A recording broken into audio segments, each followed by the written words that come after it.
네, 안녕하십니까. 월간 인문학을 만나다 강의를 하게 될 박민호입니다. 서울대학교 국문과 교수로 재직하고 있고요. 또 창작도 하고 있습니다. 경성 모더니즘이 지금껏 이해되어 왔던 것과 다르게 단지 1930년대 전반기의 문학운동일 뿐만 아니라 건축, 영화, 만문 만화 다양한 장르들에 걸쳐서 모더니즘 운동이 일어났던 시대다라는 것을 함께 공유했으면 하는 생각입니다. 안녕하십니까? 네. 서울대학교 국문과에서 현대소설 전공 교수로 있습니다. 박민호라고 합니다. 인사드리겠습니다.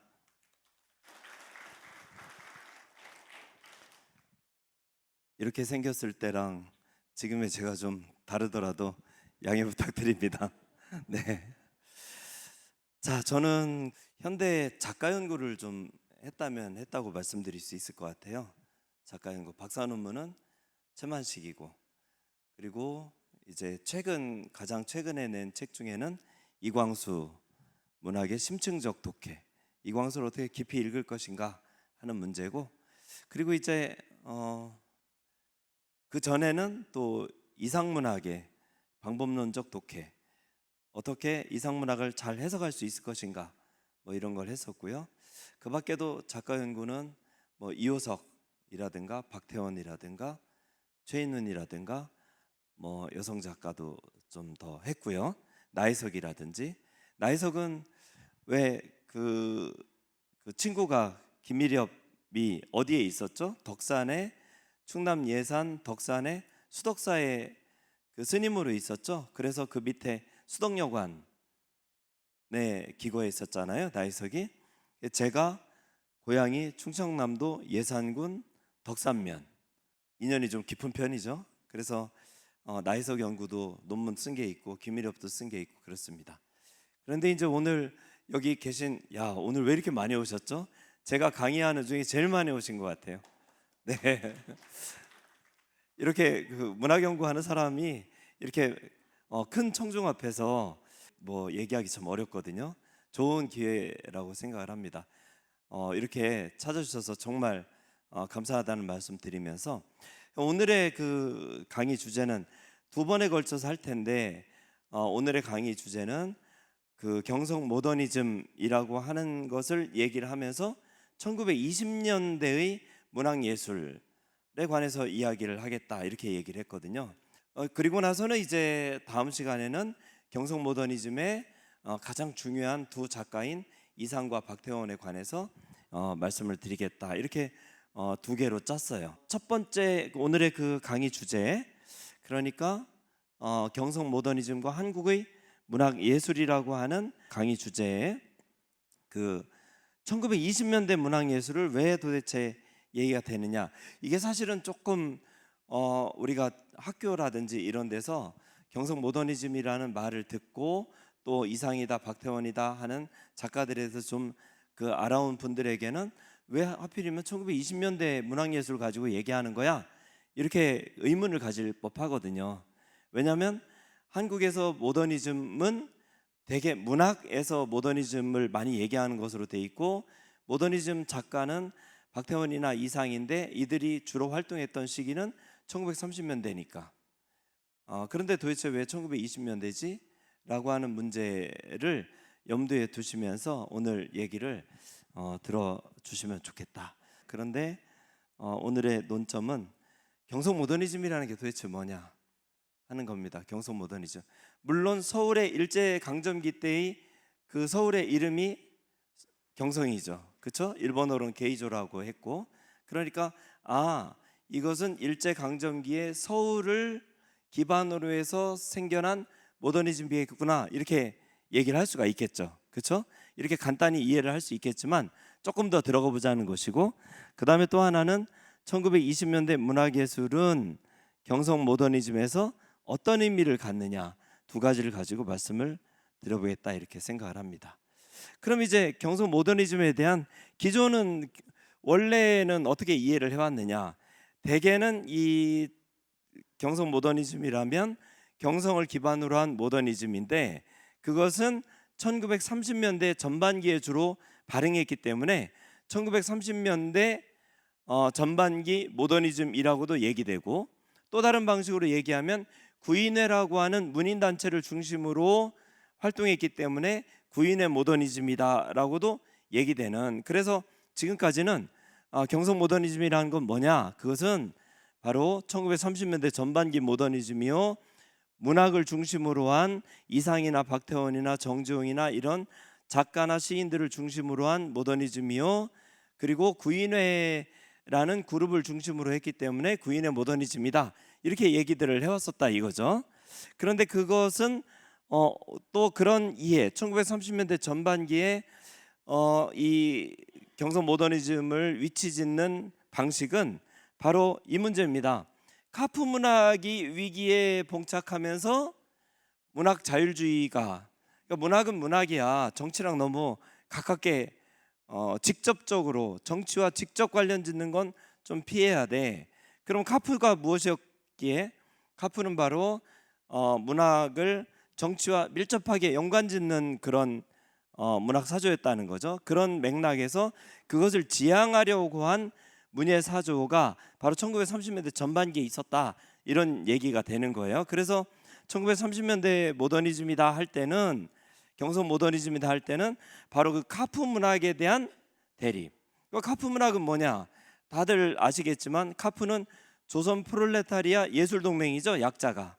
조선 프롤레타리아 예술동맹이라고 하는 이른바 사회주의 이념에 입각한 문학운동이 1925년부터 1935년까지 약 10년 동안 조선 프롤레타리아 예술 동맹이라고 하는 그 단체가 있었고요, 활동을 했고, 그것을 기반으로 해서 문학을 정치 쪽으로 밀어붙이는 그런 문학운동이 아주 활발했다 이거죠. 그래서 우리가 기존에 알고 있는 경성 모더니즘은 바로 그 카프 문학운동이 퇴조하고 쇠퇴하고하는 와중에 어떻게 그 문학 자율주의, 문학의 문학적 가치를 중시하는 문학이 어떻게 나타났느냐라는 방식으로 이해를 하고 있다 이거예요. 여기 이제 제가 사진을 가져왔습니다.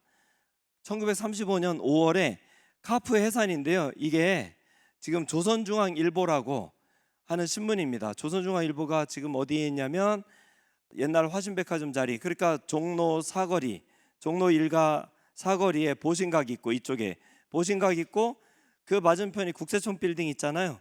국세청 빌딩에서 조계사 쪽으로 서울지리 좀 아시죠? 예, 그 국세청 빌딩 모퉁이 그 33층짜리, 그게 예전에 화신백화점 자리입니다. 거기서 조계사 쪽으로, 이쪽 왼쪽에 조계사가 있는데 오른쪽 길로 걸어가다 보면 한 30m 정도 걷다 보면 농협 건물이 나와요. 옛날식 농협 건물이 나오는데 그게 조선중앙일보 사옥입니다.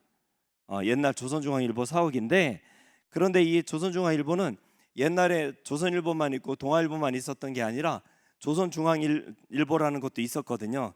근데 여기가 어떻게 보면 상당히 그 좌익적인 그런 문학 활동이라든지 사회 활동에 상당히 많은 비중을 차지해서 기사를 썼어요. 그러니까 카프가 이렇게 해산되려고 하니까 대문짝만하게 신문에 나온 거죠, 조직 사건이. 그렇죠? 카프 지금 뭐라고 얘기됐냐면 문사 배우 등의 결사인 신건설사, 이게 뭐냐? 연극 집단이에요. 연극 집단. 카프에 소속돼 있는 연극 집단인데 이 사람들이 70명이 일시에 피검된 사진이에요. 이게 이제 1934년에 여기서는 지금 34년에 그 시작된 사건인데 35년 6월 29일에 이렇게 이제 그 공판에 회부됐다는 기사인 거죠. 근데 이때 바로 1935년 5월달 6월달에 바로 카프가 해산을 하게 됩니다. 일제의 탄압에 더 이상 못 견뎌서 이제 해산을 하게 되는 거죠. 근데 이제 이렇게 요 바로 위에 있는 사람이 아주 문제적인 인물 이마입니다. 이따 다시 나오는데요. 이마라든지 이렇게 해서 사람들이 이렇게 사진이 다 게시될 정도로 그만큼 이 사건이 아주 커다란 조직 사건으로 다루어졌다는 것을 알 수 있죠. 그러니까 일제 시대 때 이 사회주의 운동도 일제에 저항한다는 의식 그런 느낌으로 많이 받아들여진 감이 있고, 그래서 이렇게 크게 다뤘다고도 할 수가 있습니다. 근데 이제 그 카프는 언제 만들어진 조직이냐? 바로 1925년 8월 23일 날에 만들어진 단체예요. 두 개의 단체, 염군사라는 단체와 파스큘라가 같이 결합돼서 김기진, 박영희, 아주 중요합니다. 요 김기진, 박영희. 그다음 우리가 아는 사람이 누가 있어? 이상화. 빼앗긴 데려도 보면 오는가? 이상화가 있죠. 그다음에 안석주. 여기 김복진은 김기진의 형입니다. 안석주는 필명을 안석영이라고 해서 아주 만문 만화 이따가 아주 중요하게 다루어집니다.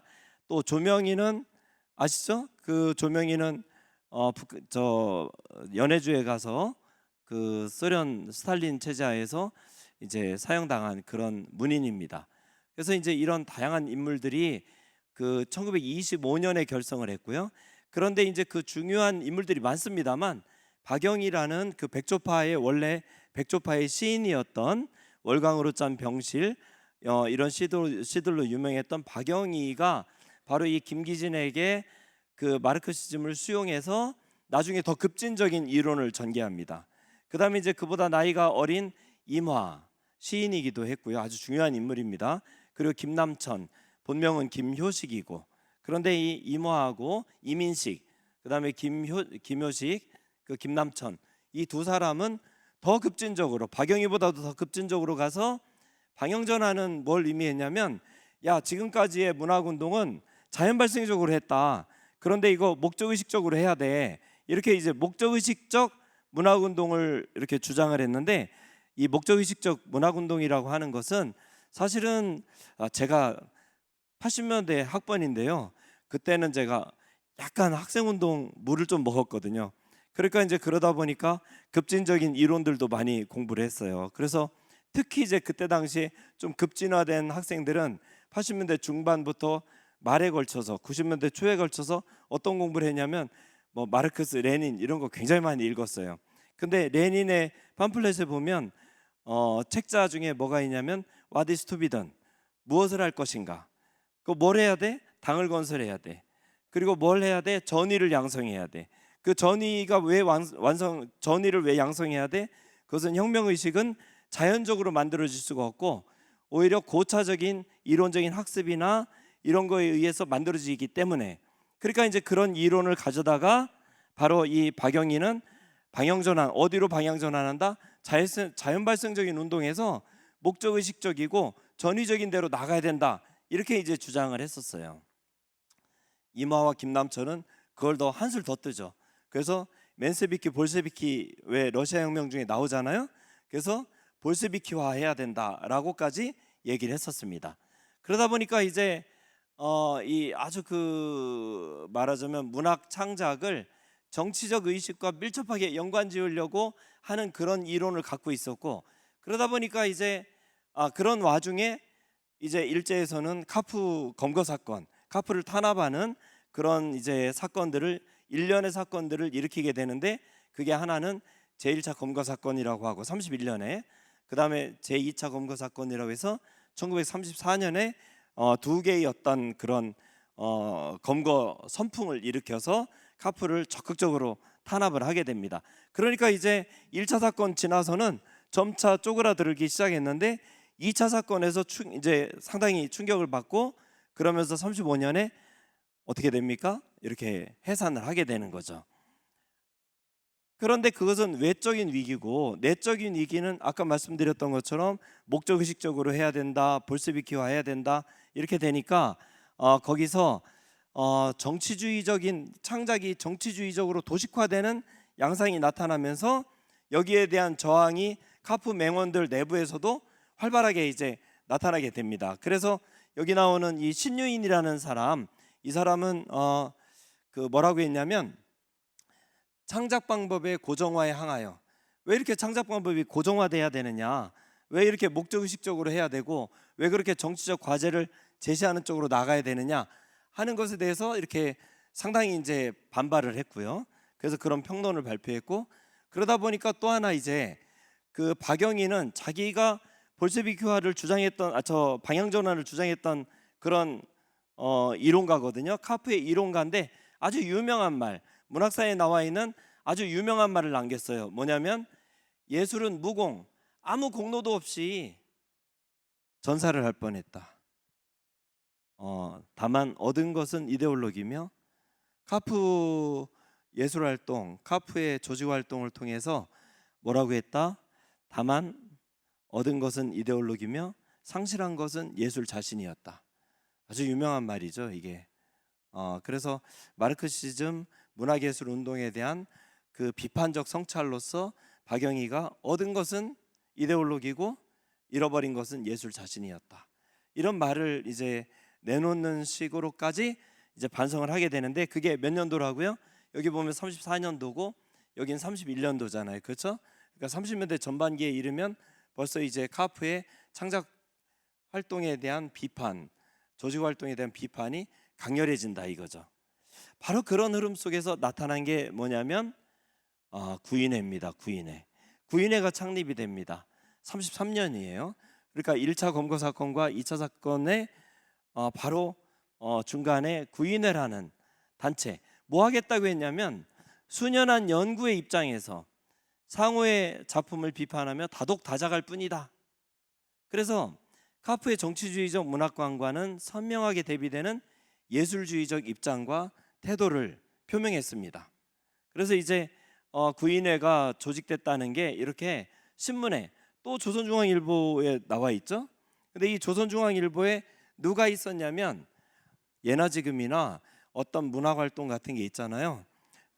사람들에게 널리 퍼지려면 언론을 타야 되더라고요. 언론을 잘 타야 되고 언론과 밀접한 연관을 맺어야 돼요. 근데 이 구인회의 가장 중심적인 인물 중에 하나가 누구냐면 소설가 이태준 아시죠? 소설가 이태준이 이제 조선중앙일보의 학예부장이었어요.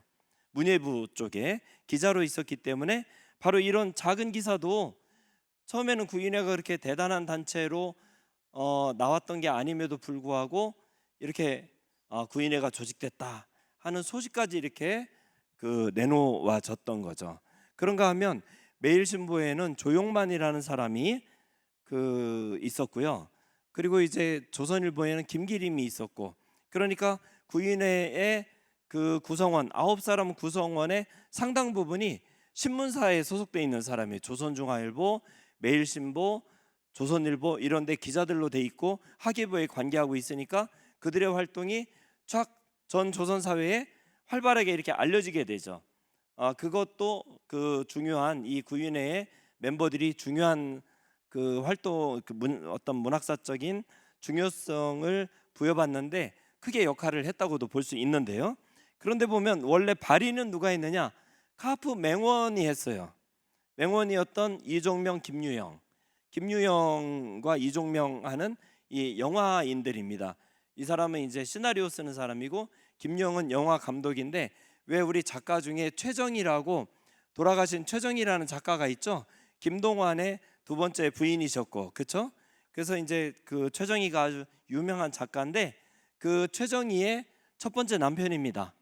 그 김유영 영화 감독 김유영이 있었고, 거기에 이효석도 잠깐 했습니다. 이효석은 1907년생이죠. 1942년에 세상을 떠났고, 이무영, 유치진 다 잠깐씩 했던 사람입니다. 이 이무영, 유치진은.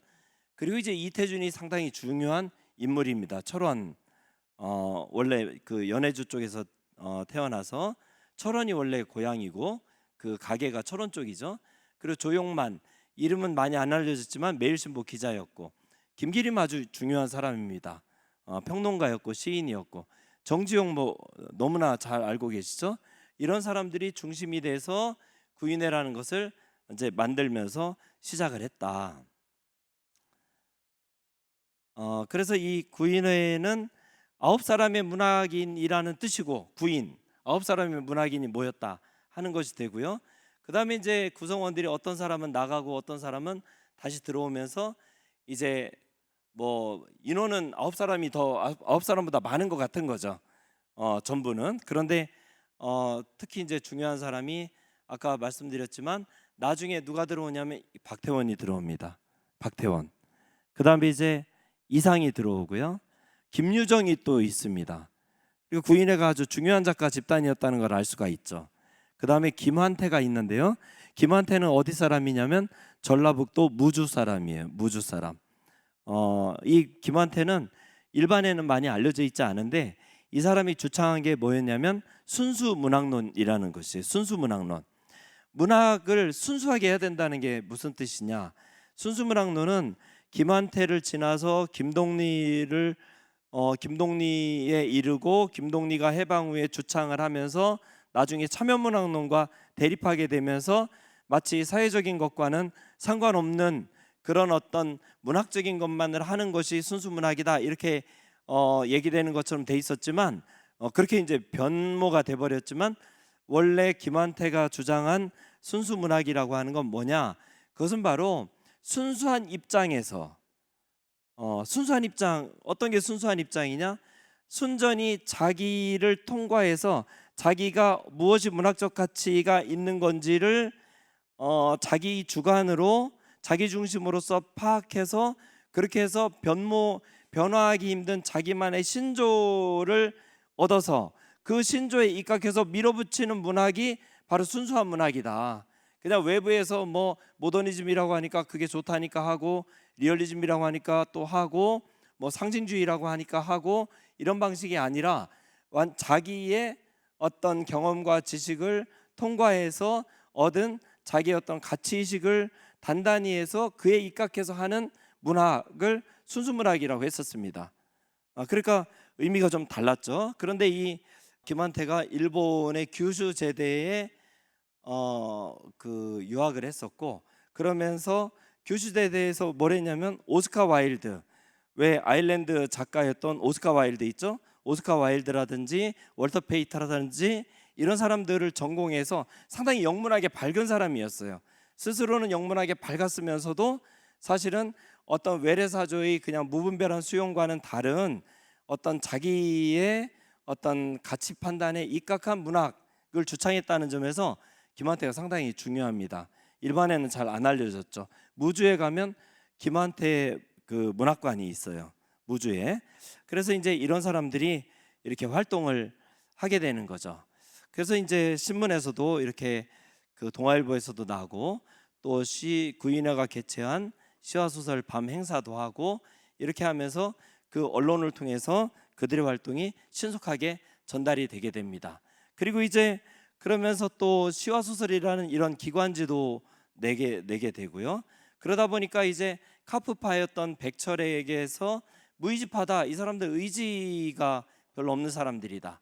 그 다음에 또 어디냐면 이마로부터는 기교주의다, 이 사람들은 형식을 너무 중시한다 하는 식으로 그렇게 이제 비판을 많이 받았어요. 그래서 이제 여기에서 구인회가 현대문학사에서 1930년대 33년에 형성된 이 구인회가 어떤 중요한 의미를 갖느냐 했을 때 우리가 알고 있는 중요한 작가들을 제가 이제 구인회 중에서도 중요한 작가들을 여기다 정리를 해놓았는데요. 이태준, 한국 단편소설 미학의 정립과 관련이 있습니다. 제가 이태준의 단편소설을 좋아해서 고등학교, 중학교, 고등학교 교과서에 달밤이라고 하는 이태준의 아주 빼어난 그 단편소설을 제가 실어서 학생들이 좀 공부를 하고 있습니다. 정지용은 뭐 향수, 고향 잘 아시죠? 그다음 박태원은 소설가 구보시의 일일. 이 사람은 아주 특이해요. 뭐냐면 이 사람이 사실은 구인의 굉장히 중요한 이데올로그라고 할 수 있어요. 기교가 굉장히 중요하다. 기교가 중요하다는 말을 한 사람입니다. 사상적 내용이 따로 있는 게 아니다. 바로 기교로서 구성된 것 자체가 사상이다. 이렇게 얘기를 했던 사람이죠. 그런가 하면 이상은 이제 다음 시간에 이상하고 박태원은 따로 합니다. 그런데 이 그 날개 같은 작품에서 알레고리 창작 방법을 통한 문학의 현대성을 개척했고, 또 김유정은 농촌소설의 새로운 경지를 개척했고, 또 김기림은 독특한 모더니즘론을 구축했고, 김한태는 자기 자신의 순수문학론을 끌어냈고, 이렇게 이제 중요한 활동들을 했다는 거죠. 그리고 이제 이 사람들의 활동이 다시 어디로 이어지냐면 이 사람들이 1933년이잖아요. 그런데 이 사람들이 어디로 가냐면 1939년에 창간되는 요 문장, 이 문장을 주도한 사람들은 누가 있냐면 이태준, 소설에서는 이태준, 시에서는 정지용, 그리고 옛 고전문헌 같은 것을 위해서 고전문학 전공으로 영입된 분이 있어요. 그게 가람 이병기. 그러니까 1939년에 이태준, 정지용, 가람 이병기 이런 분들을 중심으로 해서 바로 이 문장지가 창간이 되는데 굉장한 잡지죠. 1941년 4월까지 지속이 되는데, 그런데 이 그 잡지를 통해서 정말 중요한 그 작품들이 많이 여기에 나왔었습니다. 그리고 이제 또 중요한 게 뭐냐? 바로 아까 임하는 이 그 구인의 일파들을 이 사람들 기교주의자들이다 이렇게 얘기를 하는 데 대해서 이 구인회의 다른 멤버들은 별다른 반응을 보이지 않았는데요. 이 김기림은 임하의 주장에 일면 타당한 면이 있다라고 하게 되면서 둘이 이렇게 그 접근을 이루어요. 조금 임하의 주장에 일부 수용을 하는 거죠. 그것을. 근데 이 두 사람이 사실은 둘 다 1908년생입니다. 둘 다. 그리고 둘 다 보성고보 출신이에요. 지금 보성고등학교 강남에 있죠. 보성고보 출신이고, 그런데 이제 이 사람들이 누구를 또 중시했냐면 이상을 중시했어. 이상이 보성고보 출신이에요. 그러니까 옛날에도 학교 동창들이 상당히 중요했던 것이라고도 할 수 있는데, 자기 후배 이상을 상당히 이 마르크시스트였던 그 이마도, 그리고 모더니스트였던 김기림이 다 중요시하면서, 그러면서 이상의 선집을 내기로 합니다. 1939년에 이마가 주관했던 학예사라는 그런 출판사에서 이상은 1937년 4월 17일에 세상을 떠났거든요.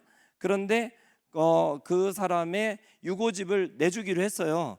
그런데 해방 전에도 못 냈고, 해방 후에는 이마가 월북을 하는 바람에 같이 낼 수가 없었어요. 그러다 보니까 나중에 김기림이 혼자서 백양당이라는 출판사에서 이상 선집이라는 것을 김기림이 혼자서 내게 됩니다. 자기 후배의 소설집. 그리고 그것이 해방 후에 이상이 우리 이제 한국 문학 사회에 다시 알려지게 되는 굉장히 중요한 역할을 하는 게 바로 이 이상 선집입니다. 김기림의 이상 선집이에요.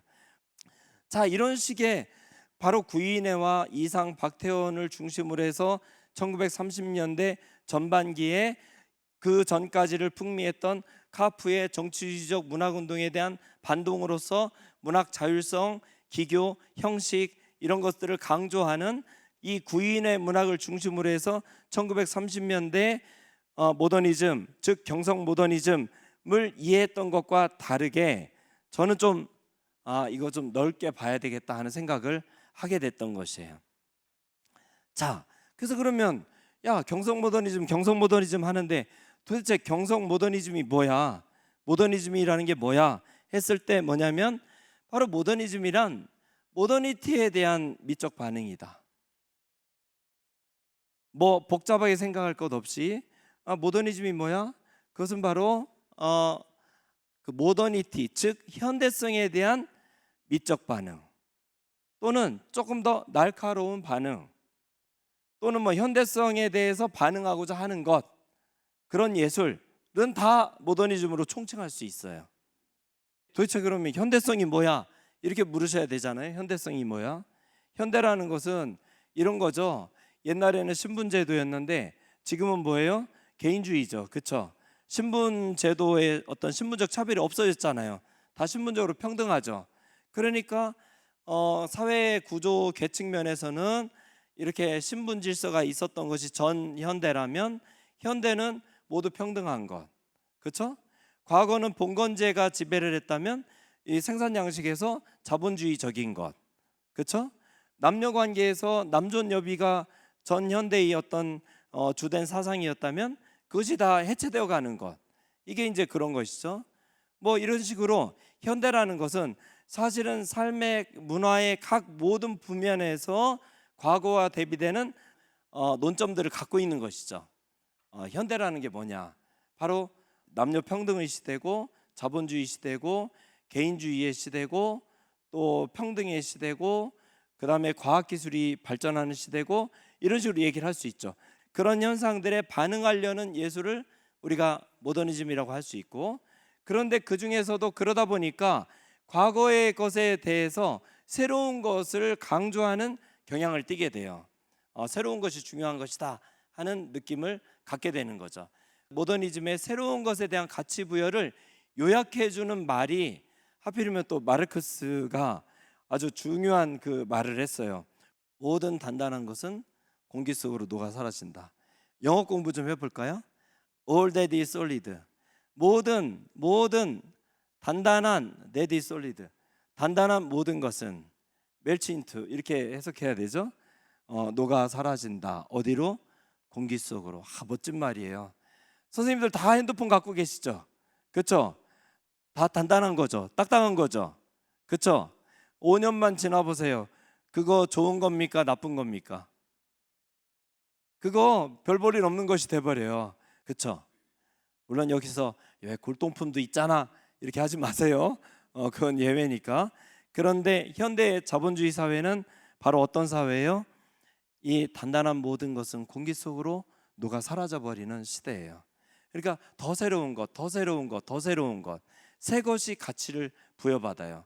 그러니까 예술 작품도 새 것이, 보다 좀 새로운 형식이, 새로운 내용이, 새로운 가치의식이, 이렇게 계속 새로운 것을 추구하는 그런 사조가 바로 뭐예요? 모더니즘이다, 이렇게 말을 할 수가 있습니다.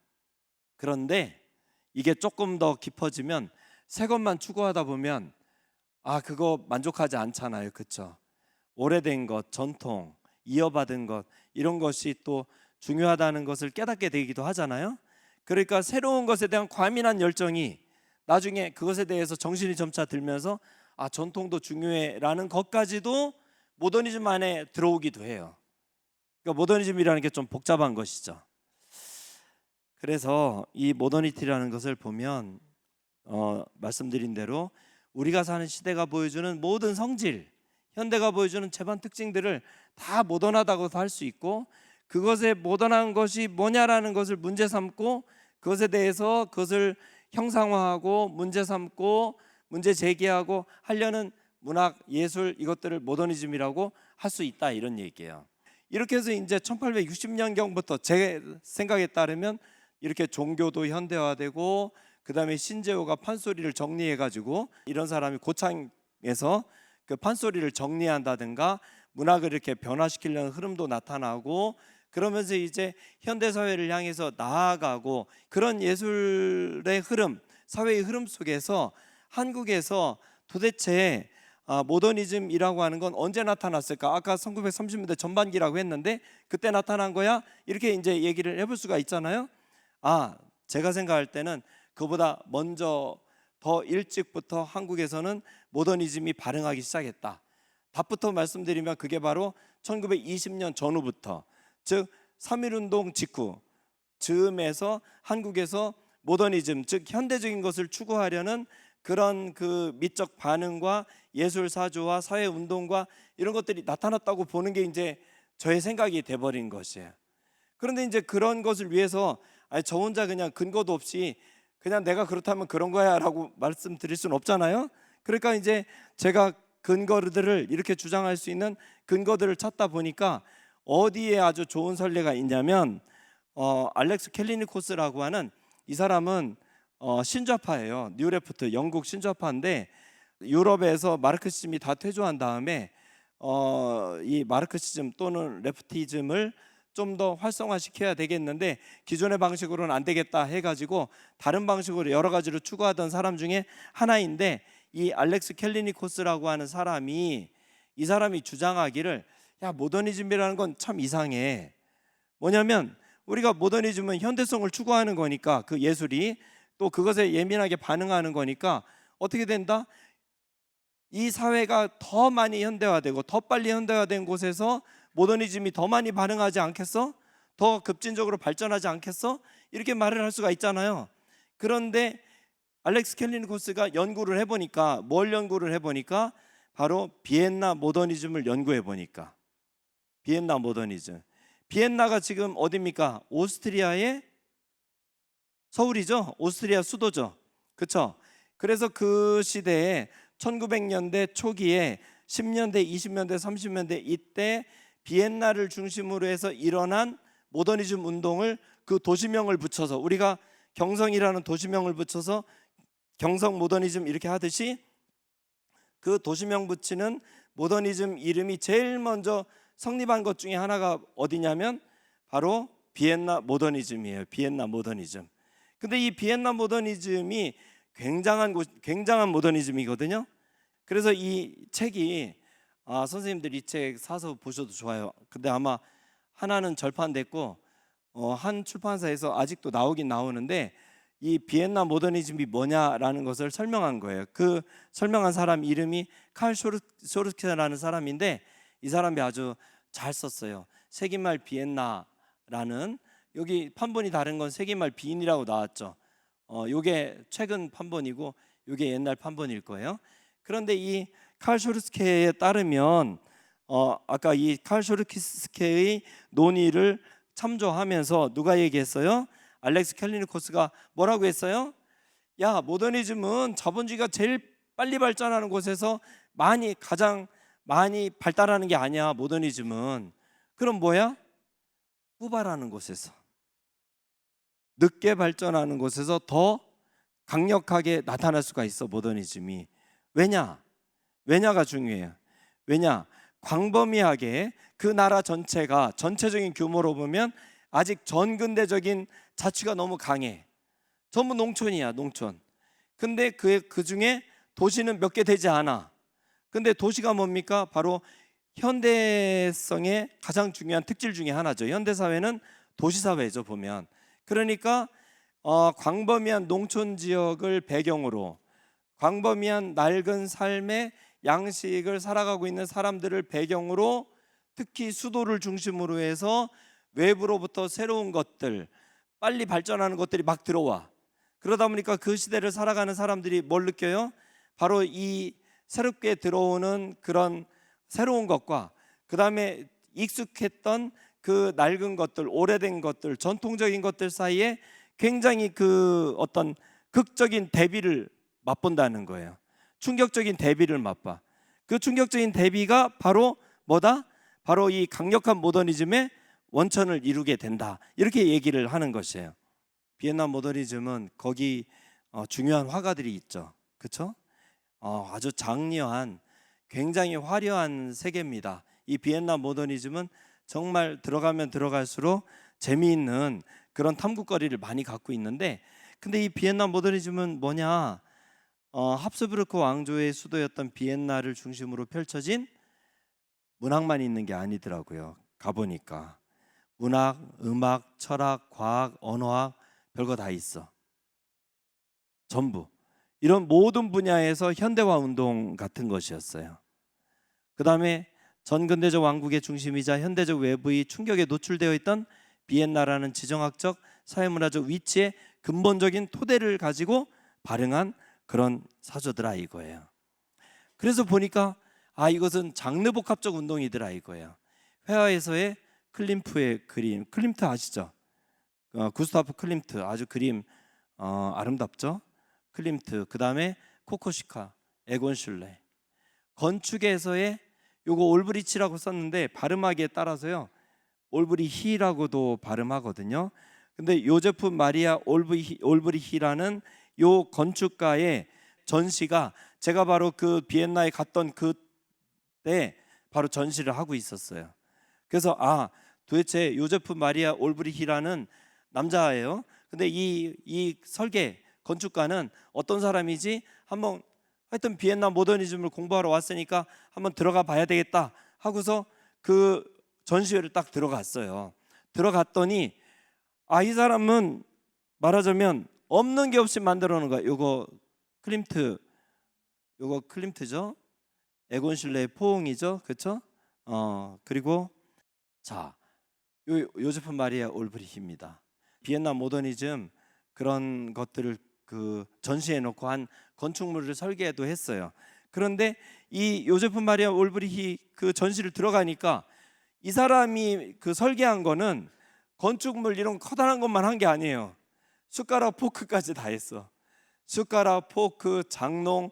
우리 같으면 뭐라고 합니까?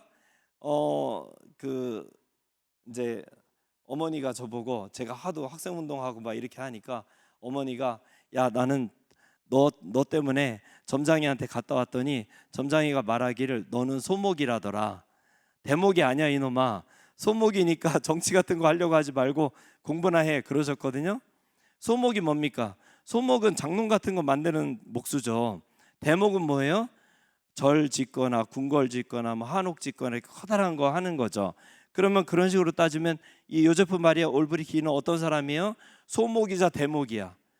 숟가락부터 집안에 무슨 집기부터 탁자부터 커다란 건축물에 이르기까지, 이런 건축물에 이르기까지 다 지어놓은 거예요. 다 설계를 한 거야. 근데 제가 그런 것을 딱 보면서 느낀 게 있어요. 뭘 느꼈느냐? 인간을 바꿔서 세계를 바꿀 것인가? 이거 마르크시즘이에요. 이거는 인간 계급 관계를 바꾸거나 인간을 뭐 일하는 인간으로 만들거나 이렇게 하려고 해요. 그렇게 해서 세계를 바꾸려고 해. 그런데 이 비엔나 모더니스트들은 어떤 일을 했던 사람들이냐? 환경을 바꿔 인간을 바꿔요. 숟가락, 쓰는 숟가락, 지금 이렇게 쓰고 있는 탁자, 그다음에 이게 뭐 모여 있는 집, 건축물, 거리, 이런 걸 바꿔. 그럼 그가 살아가는 환경이 바뀌죠. 그 환경을 바꾸면 인간이 거기에 적응하게 되잖아요. 그러니까 와, 완전히 방식이 다르구나. 이 비엔나 모더니스트들은 사람들이 살아가는 세계를 바꿔서 인간을 바꿔. 그런데 다른 말로 얘기하면 마르크시스트는 인간을 바꿔서 세계를 바꾸려고 해요. 아, 이거 굉장히 다른 것이구나라고 그때 많이 깨달았어요. 아, 다른 길이 있을 수 있구나. 비엔나와 경성의 비교법, 제가 생각한 거죠. 비엔나 모더니즘을 참고해서 경성을 중심으로 한 새로운 문학예술적 흐름도 경성 모더니즘이란 이렇게 도시명을 관형사 모자처럼 붙여가지고 모더니즘이라는 개념으로 만들 수가 있다. 이렇게 되면 어떤 장점이 있는지 아세요? 이것은 경성 모더니즘은 경성만이 산출할 수 있는 모더니즘이에요. 대개 지금까지는 어떤 식으로 이해하냐면 외국 사조를 어떻게 받아들여서 모더니즘을 했나 이거예요. 그러니까 늘 모더니즘을 논의할 때는 외국으로부터의 수용사가 돼요. 외부로부터의 수용사. 그런데 도시가 그 시점에 그 위치에 있는 도시만이 가능케 하는 모더니즘, 경성만이 가능케 하는 모더니즘 하는 순간 경성이라고 하는 것이 그 지정학적 위치, 바로 그 시대의 그곳이라고 하는 것이 바로 그 문학예술 운동의 고유성의 기반이 되는 것이에요. 아, 그렇구나. 경성도 한국 사회가 새로운 삶의 원리를 채택해 나가는 가장 문제적인 도시 공간이었다. 또 비엔나처럼 경성도 광범위한 전통적 세계를 바탕으로 새로운 것이 펼쳐지던 극적인 대비의 공간이었다.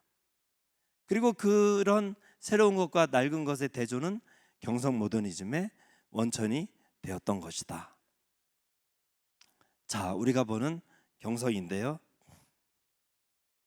이렇게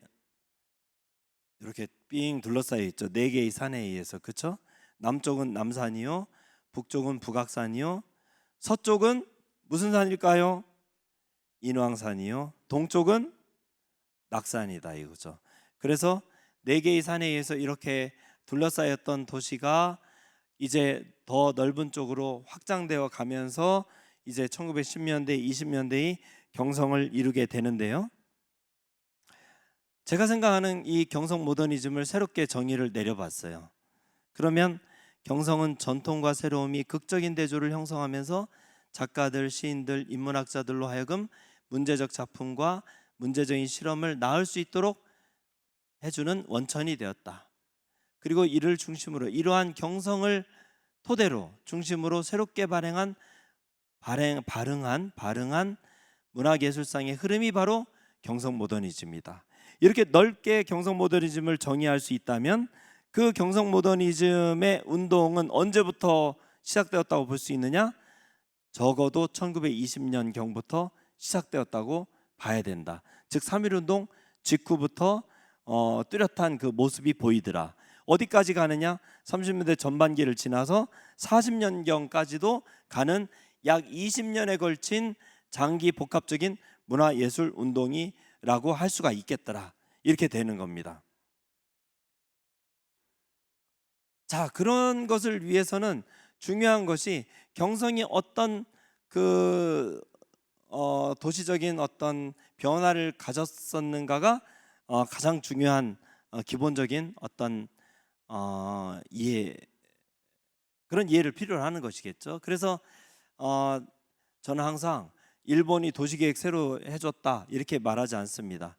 철도도 원래 대한제국 시기에 우리가 주체적으로 철도 지으려고 다 계획 짜고 그리고 어디에 맡기려고 했던 것을 일본이 러일 전쟁이며 무슨 전쟁 때 우리 걸 다 뺏어 가지고 자기들이 증발해서 자기들 걸로 만들어 버리면서 철도도 그렇게 강제로 자기들이 만들어 준 것처럼 돼 버렸죠. 우리가 하려고 했던 역사가 있습니다. 한일합병 이전의 역사가 있어요. 그것처럼 도시계획도 대한제국 시절에도 도시계획, 한양의 도시계획이 있었고 그리고 그것들을 자기 나름대로 일제가 이어받아서 도시계획을 합니다. 그런데 이제 그런 데서 특히 중요한 게 1925년, 26년이 아주 중요합니다. 1925년, 26년 이때 어떤 건물들이 다 만들어지냐면 조선총독부 청사, 그 다음에 경성역, 경성부청. 경성역은 지금 서울역이죠. 그 다음에 경성부청은 서울시청 보면 뒤가 아니라 지금 서울도서관으로 돼 있는 그 건물이죠. 옛날. 그 다음에 지금 조선총독부 청사는 김영삼 대통령 때 폭파해 버렸죠. 그쵸? 이거죠. 중앙청. 중앙청 조선총독부 건물. 그쵸? 그리고 경성역 건물, 경성부청 건물. 일본은 우리 조선인들 겁도 주고 위압적으로 뭔가 제국 자기들의 통치기구의 어떤 통치의 어떤 위대함이라든지 이런 것들을 건축물로 표현하려고 했던 것 같아요. 그렇기 때문에 이런 것들이 다 언제 형성되냐면 1925년, 26년에 준공이 다 됩니다. 25년, 26년이 매우 중요해요. 그러니까 우리가 조선 일제시대 때 사회사를 공부할 때 3.1운동 직후에 대해서 우리가 학교에서 배우기로는 3.1운동 직후에 민족적 각성이 증대하면서 사회운동이 막 활발해지고 민족운동이 활발해지고 각종 좌익 사상까지도 활발하게 이제 그 활동들이 일어났다고 얘기를 하잖아요. 그리고 우리 신문 잡지 이런 것도 많이 만들고 했다 이렇게 얘기를 하는데, 그런데 사실은 일본은 딴 생각을 하고 있는 거예요. 뭐냐면 한일합병 되자마자 바로 새로운 도시계획 같은 것을 세우면서 25년, 6년까지 이런 자기들의 통치기구의 상징적 건축물들을 다 완공을 시키겠다고 생각을 하고 10년대 내내 무슨 짓을 하고 있어요? 뚝딱거리면서 계속 공사판이야. 10년대 내내 20년대 전반기까지 계속 공사판. 마치 제 서울 생활 같아요. 제가 20살에 서울 올라와서 도대체 공사가 끝난 걸 본 적이 없어. 네? 서울은 전부 공사판이잖아요. 근데 여기도 건축물들이 지어지면서, 그러니까 1910년대와 20년대 전반기에 사람들은 다 공사장 속에서 살아갔던 것이에요. 공사판을 보면서 초가집과 기와집이 늘어선 사이에 이런 건물들이 들어서는 것을 보면서 살았었다는 거죠. 그러니까 삶의 환경 자체가 아까 제가 요제프 마리아 올브리히 말씀드렸듯이 삶의 환경이 바뀌어지니까 시선이 바뀌고 감각이 바뀌고 그러면서 삶에 대한 인식이 바뀌고 새로운 어떤 삶과 예술적 감각을 추구하려는 그런 흐름들이 나오기 시작했다. 그게 1920년대가 지금까지는 그렇게 주목받지 못했는데 매우 중요하다. 자, 1920년대 그러면 1930년대 전반기와는 다른 20년대 어떤 중요한 그 문학 예술 운동들이 있었단 말이냐? 도대체 모더니즘적인 운동이 있었단 말이야? 이렇게 이제 얘기를 할 수가 있죠. 아, 있었다. 건축에서의 박길룡과 박동진. 볼까요? 박길룡은 서울 출신이고 경성공업전문학교를 졸업했어요. 이 경성 고공이라고 나중에 하는데 이게 바로 이상이 나온 학교죠.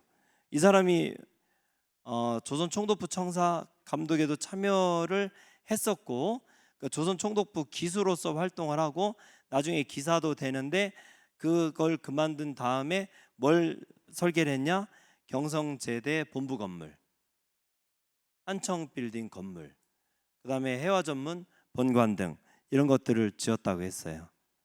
자, 이거 동숭동 대학로에 가면 박길룡이 설계한 겁니다. 경성제대 건물이죠. 화신백화점 건물, 이런 것들을 박길룡이 건축을 했어요. 그 다음에 박동진도 또 똑같이 이상의 선배예요. 그래서 이 사람은 특이하게 정주 출생이에요. 정주는 이광수의 고향이고 김소월의 고향이고 또 선우위의 고향이고 시인 백석의 고향이기도 하죠. 이 정주 태생으로 오산학교를 졸업하고 건축 공부하고서 3.1운동 때문에 옥고를 치렀어요. 그리고 나서는 이제 졸업하고 기사로 활동하다가 나중에 독자적 활동을 하게 되는데 여기 지금 고려대학교 건물 완전 고딕식이에요. 완전 서양식. 이게 굉장히 중요한 것이에요. 그때 당시에는 건축물들을 짓는 방식이 화양 절충식이라는 게 있었어요. 그때 화라는 건 뭐냐면 일본이에요. 와, 일본이고 양은 서양이거든요. 일본식과 서양식을 합쳐놓은 절충해놓은 그런 걸 하거나 아니면 조양절충식, 조선식과 서양식을 절충해 놓거나 하는 것들을 했는데 박동진은 어떻게 했어요? 완전 서양식, 완전 고딕식 건물을 지었어요. 이것은 제가 봤을 때 여러 가지 이제 의식을 설명할 수 있죠. 근데 뭐냐면 바로 일본을 가로치겠다. 일본식을 가로치고 서양적 현대성에 가까워지려는 의식의 표현이라고도 할 수가 있어요.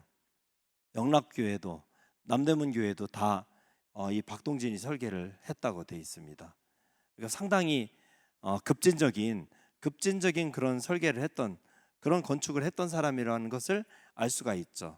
그러니까 1920년대가 서양에 이렇게 급진적으로 가까워지려고 하고 일본을 가로치려고 하고 했던 것을 보면 1920년대의 그 어떤 서구화 전략 또는 모던화 전략이라는 건 굉장히 과격했고 바로 우리가 식민지적 상태에 놓여 있다라는 것을 넘어서고자 하는 그런 열의를 갖고 있었다는 것을 알 수가 있어요.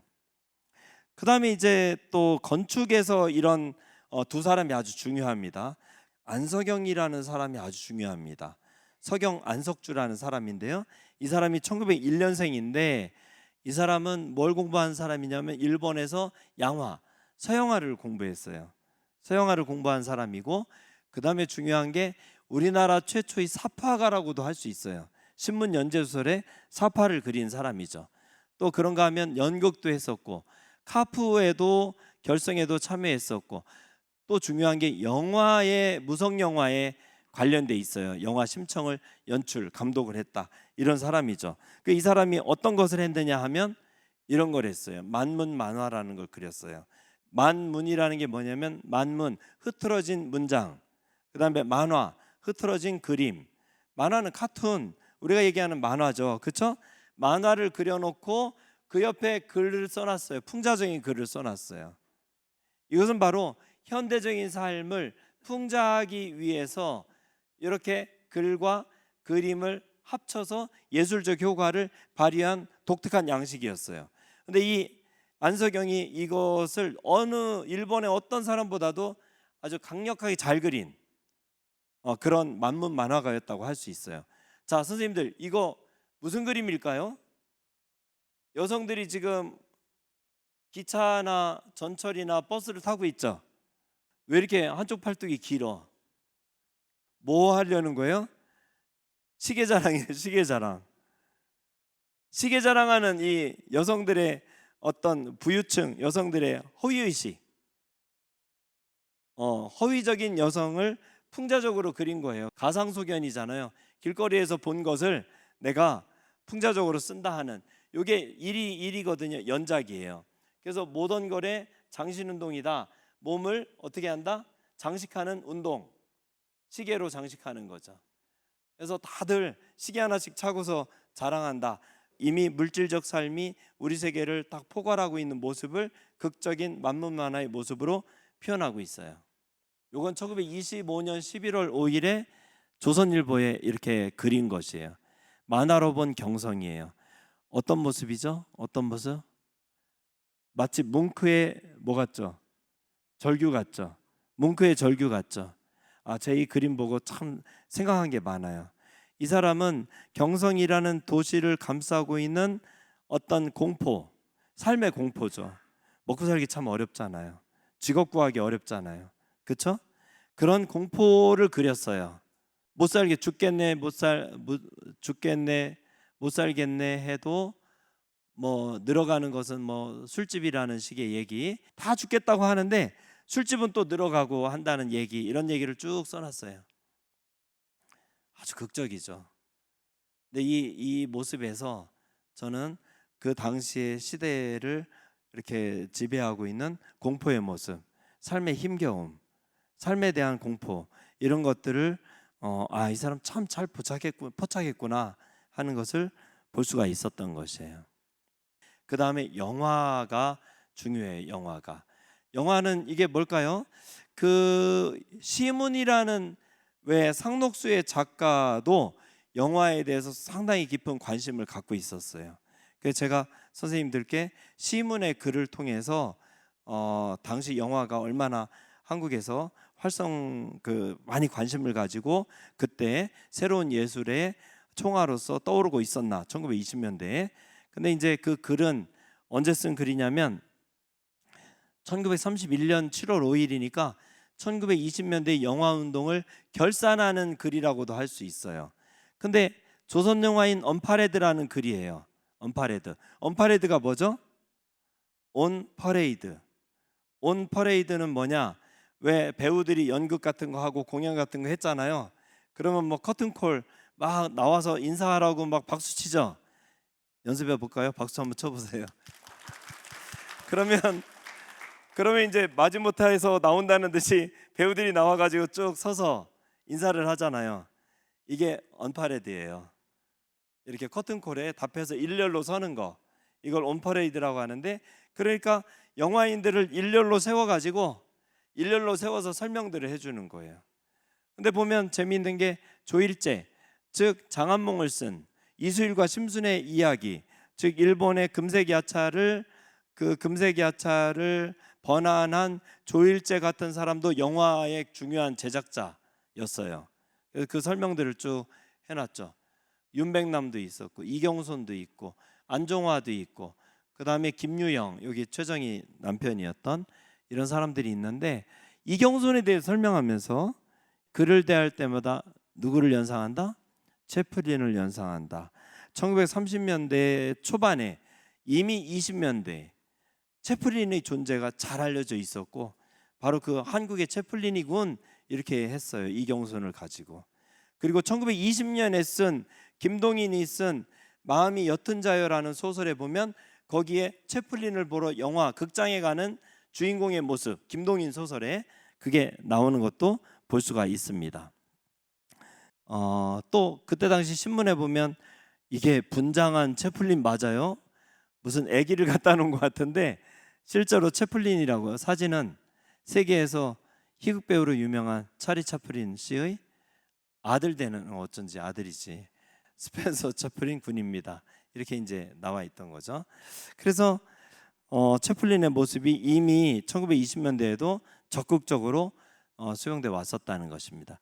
또 아까 만문 만화가였던 사파가였던 안석영도 사실은 이렇게 영화 소설을 쓰고 그 다음에 영화도 만들고 했던 것을 볼 수가 있습니다. 나훈규 있죠. 나훈규가 또 굉장히 지금 아주 나훈규에 대해서 자세하게 설명을 하고 있습니다. 작품을 손쉽게 얽어서 꾸그려 놓는데 능하고 장기가 있다. 그런데 작품이 소영웅주의적인 것 같다. 규모는 크게 잡으나 표현이 거칠고 그의 액션 내지 독특한 유머까지도 결국 고상한 것이 아니었다. 당대 인기 배우를 시문이 상당히 비판적으로 조명을 하는 것이에요. 그럼 그 시문은 어떤 사람이었느냐? 당시에 위로 올라가서 잠깐만 보면 시문은 3.1운동 직후에 어디로 갔냐면 상해로 갔어요. 상해로 가서 뭘 했어요? 세인트 존스 대학교에서 철학과에 입학했었고 극문학을 또 전공을 했었고 극문회를 조직했었고 베이징에서 신채호나 이회영과 교우했고 27년에 일본으로 건너서 영화 공부를 하기도 했어요. 그러니까 상해도 보고 일본도 보고 채플린도 알고 모든 그런 극문학에 대해서 서양적인 극문학까지도 다 알았던 사람이면서 그러면서 한국의 이런 영화 감독이라든지 영화 제작자 또 배우까지도 전부 이렇게 상세히 설명하면서 비판적으로까지 조명할 수 있는 실력을 갖고 있었다는 것을 알 수가 있어요. 그런데 이 사람이 이 말을 엄청 날카롭게 비판을 했어요. 이 말을 이 신문이 뭐라고 했냐면 카프 맹원이면서 이론과 비평이 앞선다. 자신이 출연한 유랑 혼가는 두 작품 영화 작품은 들어서 재론할 것이 그 무엇이 하나도 없다. 볼 게 없다. 그리고 지하촌을 기대했으나 역시 페이드아웃. 그러니까 이게 사라져 버렸고 젊은 막스보이라면 군의 자존심이 펄펄 뛸 일. 지하촌이 없어져 버렸으니까 타인의 포평, 남을 자꾸 비판하고 이렇게 하던 자신의 과거를 거울 삼아서 너나 연기를 좀 잘해봐라 이렇게 이제 써놓은 것이에요. 근데 그러면 이 이만은 이렇게 비판만을 받을 사람이었냐 하면 선배가 볼 때는 또 다 부족함이 있지만 그러나 이만은 또 그 자체로서 굉장한 사람이었어요. 이 사람은 진짜 서울내기예요. 1908년생 서울 출생. 아까 김기림도 1908년생이었잖아요. 그러니까 서울 출생이니까 모던보이라 할 만하죠. 서울에서 성장해서 바로 서울에서 그런 일본식 건물들, 아까 조선 총독부 건물이니 경성 역사니 이런 것들이 지어지는 현장을 다 보면서 성장을 했던 것이죠. 그러면서 마르크시즘으로 기울어지긴 했어요. 그런데 이 사람은 마르크시즘으로 기울어지기는 했으나 박영희를 만나면서 그런데 이 사람은 그래서 마르크시스트로서의 이건 뭐냐면요. 그 일본 경찰에 잡혀가지고 요주의 인물 감시 카드에 사진 찍힌 거예요. 인상파로 잘생겼죠? 잘생겼어요. 핸섬보이예요. 핸섬보이. 이렇게 잘생겼어요. 종로서에서 찍은 사진이잖아요. 그렇죠? 그런데 이 사진만 있느냐? 분장을 하면 이렇게도 됩니다. 와, 어디서 태어났느냐? 종로 6가에서 태어났어요. 종로 6가. 종로 6가. 그래서 시인 김수영이 종로 1가 관철동에서 태어났거든요. 근데 김수영의 고모가 종로 6가에 살았어요. 종로 6가의 고향 선배가 누구예요? 이무화예요. 이무화. 김수영은 1921년생이고 김수영은 1908년생이죠. 이무화를 존경했어요. 김수영이. 그런 것과도 이제 하여튼 다 문학사가 연결이 되게 되는데, 자, 영화 혼가에 출연한 모습입니다. 혼가 출연한 모습. 그 다음에 유랑의 주연, 요거예요. 여기 조경희, 배우 조경희예요. 이분이 조경희가 아니라 이분은 이귀래라고 해서 이마의 첫 번째 부인입니다. 예. 자, 제가 이마에 대해서 쓴 글이에요. 이마를 좀 쓰려고 제가 쓰고 있는 겁니다. 여기 한 장의 사진이 있다. 어디서 가져왔던가? 미목수려한 청년. 사람들이 그를 가리켜 조선의 발렌티노라고 불렀다. 무성한 머리칼을 위로 빗어 올리고 명상적이면서도 정열을 품은 눈동자, 짙은 눈썹에 날카로운 콧날, 꽉 담은 베어질 것 같은 입술, 세비로의 와이셔츠에 넥타이를 맸다. 댄디하다. 우아한 복장과 세련된 몸가짐, 이를 가리켜 댄디하다고 한다.